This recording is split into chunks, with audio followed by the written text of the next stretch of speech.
यार अभी बीते दिनों जो कंट्रोवर्सी हुई थी अरशद वारसी और प्रभास को लेके, उससे बहुत हंगामा मचा सोशल मीडिया पे, इधर उधर, इनफैक्ट बात सेलेब्स तक पहुंच गई। बट बहुत इंटरेस्टिंग चीज मेरे साथ ये हुई कि मेरे कमेंट सेक्शन में मुझे एक चीज रियलाइज हुई जो मुझे पता थी, बट मुझे रियलाइज लेट हुई जब मैंने वो कमेंट पढ़ा, जिसमें ये था कि भाई हाँ, मतलब जॉली LLB 3, अरशद वारसी की जॉली और अक्षय कुमार की जॉली LLB 3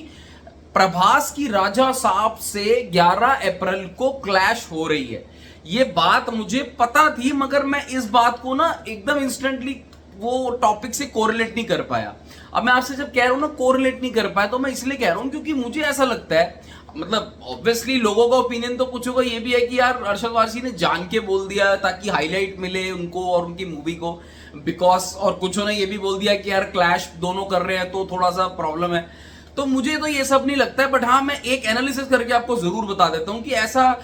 मतलब मूवी के डायरेक्टर्स, मूवी की प्रोडक्शन वैल्यू और दोनों मूवी अगर कंपीट करेंगी जो कर रही हैं अभी तक, और मुझे इतना लगता है कि जॉली LLB 3 भी हिलने वाली है नहीं, और ना ही राजा साहब तो रिसेंटली अनाउंस हुई है तो उसका तो कोई सवाल पैदा होता ही नहीं है। तो भाई देखो, बात ऐसी है कि जॉली LLB और राजा साहब दोनों ही कॉमेडी ड्रामा जॉनर की मूवीज हैं। अगर मैं जॉली LLB की बात करूं तो इनके डायरेक्टर साहब हैं सुभाष कपूर, जिनकी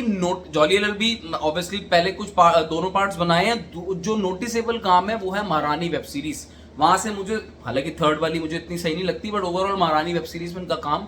बहुत शानदार है। और इसमें अक्षय कुमार और अरशद वारसी दोनों ही एक्चुअली, जो जॉली का कैरेक्टर है ना, वो कैरेक्टर में ही बहुत ताकत है और उस कैरेक्टर ने ही लोगों का एंटरटेनमेंट बहुत किया है। तो अब यहां मैं ये बात जरूर मानता हूं कि जॉली LLB 3 को यार मतलब बिल्कुल लूज नहीं ले सकते, क्योंकि जॉली LLB 3 एक ऐसी पिक्चर है जो आई थिंक नॉर्थ साइड में ऑडियंस के साथ बहुत अच्छे से मतलब वेल डाइजेस्टेड पिक्चर है, और ऑडियंस यहाँ पे उस कैरेक्टर को अगर टीवी पे भी आता है तो आज मेरी फैमिली में भी अगर कोई देखता है तो इंजॉय करके देखते हैं, चाहे वो फर्स्ट हो सेकंड हो, वो आपस में कंपटीशन है, वो अलग चीज है। तो 11 अप्रैल को जॉली LLB 3 आ रही है, उससे पहले सिकंदर भी आ रही है सलमान खान की 10 दिन पहले, उसकी बात अभी साइड करते हैं। बट साथ में आ रही है प्रभास की horror comedy romantic horror comedy Raja Saab, जो मारुति जी ने डायरेक्ट की हुई है, उन्हीं की पिक्चर है। देखो, इसका कुछ एक दिन पहले ग्लिम्स भी रिलीज हुए हैं, कुछ टीजर भी रिलीज हुआ है 50-55 सेकंड का। अब प्रभास की मूवी भारी तो है आज की डेट में, मैं ये तो कहूंगा नहीं कि कोई आप हल्का समझ के प्रभास की मूवी को ले लो, लेकिन ये बात मैं, और जो जॉनर है इस मूवी का, वो स्त्री 2 में रोमांस नहीं था, बट आप इसका समझ लो, अगर इस तरीके की मूवी मारुति जी ने बना दी,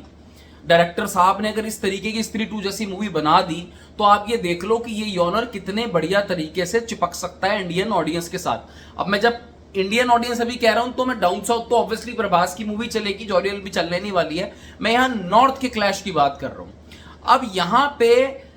जो प्रभास की ये मूवी है, इसको चैलेंज मिल सकता है जॉली LLB से, बिकॉज जॉली LLB में अब अरशद वारसी और अक्षय कुमार इकट्ठे होकर आ रहे हैं। खिलाड़ी कुमार और अरशद वारसी दोनों इकट्ठे आ रहे हैं, और है भी थर्ड पार्ट। अब यहां पे प्रभास की जो फैन पावर है हिंदी मार्केट में, वो यहां पे उनको अच्छा खासा पुश मिलेगा, जैसे उनको हर मूवी में मिलता है। और ये मूवी का जॉनर भी बहुत इंटरेस्टिंग है, तो अगर ये लोगों को पसंद आ गई और उस क्वालिटी की बनी, जैसे स्त्री 2 है, भूल भुलैया भी आएगी, वो भी देखेंगे कैसी है, तो भी ये मूवी में बहुत ताकत होगी। इंटरेस्टिंग होने वाला है और क्लैश इंटरेस्टिंग इसलिए भी होने वाला है कि अब ये जो 4-5-6 महीने पहले कंट्रोवर्सी छिड़ गई है, इस वजह से भी थोड़ा फैन फीलिंग्स भी ट्रिगर होंगे। हालांकि मैं मानता हूं कि ये सब बातें एक पॉइंट के बाद आके बैठ जाती है, इतना उनका कोई वो नहीं होता, और उनको ज्यादा वो हाईलाइट भी नहीं करना चाहिए, बट स्टिल कहीं ना कहीं दिल में वो चीज रहती है। तो अब आप कमेंट करके बताओ कि आपको क्या लगता है, अनबायस्ड न्यूट्रली हिंदी मार्केट में आपको क्या लगता है, राजा साहब का ज्यादा डंका बजेगा या जॉली LLB 3 बाजी मार के लेके जाएगी? जाते जाते एक अपडेट आपको और दे देता हूं कि बॉर्डर 2 का अनाउंसमेंट हो चुका है, कास्टिंग का वरुण धवन का कंफर्म हो चुका है, सनी देओल साथ है उनके, और ये JP दत्ता साहब डायरेक्ट नहीं कर रहे हैं। 2026 रिपब्लिक डे में बॉर्डर 2 ने भी आना है, तो मैंने सोचा इस वीडियो में एक छोटी सी अपडेट है आपके साथ शेयर जरूर कर लूं, बिकॉज सनी देओल की भी बहुत मोस्ट एंटिसिपेटेड मूवी के रूप में प्रेजेंट की जाएगी। चलो, टेक केयर, बाय बाय।